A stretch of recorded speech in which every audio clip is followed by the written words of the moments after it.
महायुतीच्या उमेदवार खासदार रक्षा खडसे यांनी दुपारी 2 वाजेच्या सुमारास आमदार चंद्रकांत पाटील यांच्या निवासस्थानी येऊन त्यांची भेट घेतली। यावेळी शिवसेना पदाधिकारी व कार्यकर्ते देखील उपस्थित होते।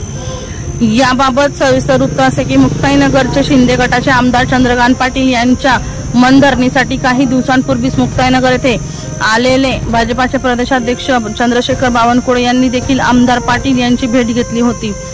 यानंतर भुसावळ येथे महायुतीच्या उमेदवार रक्षा खडसे यांच्या प्रचार सभेसाठी आलेले महाराष्ट्राचे उपमुख्यमंत्री देवेंद्र फडणवीस यांची देखील भुसावळ येथे आमदार पाटील यांच्यासोबत भेट झालेली होती। तसेच 9 मे रोजी मुख्यमंत्री एकनाथ शिंदे यांचा आदेशाने जळगाव जिल्ह्याचे पालकमंत्री व शिवसेना नेते गुलाबराव पाटील यांनीही आमदार चंद्रकांत पाटील व मुक्ताईनगर येथील शिवसेना पदाधिकारी व कार्यकर्ते यांची बैठक घेतली आणि महायुतीच्या उमेदवार यांचा प्रचार करण्यासाठी सूचना केल्या। त्या पद्धतीने काम देखील शिवसेनेचे सुरू आहे, पण महायुतीच्या उमेदवार रक्षा खडसे यांनी अद्यापही आमदार पाटील यांची भेट न घेतल्याने शिवसैनिकांची खतखत होती। दीपक राठोड यांचा रिपोर्ट DR न्यूज जळगाव।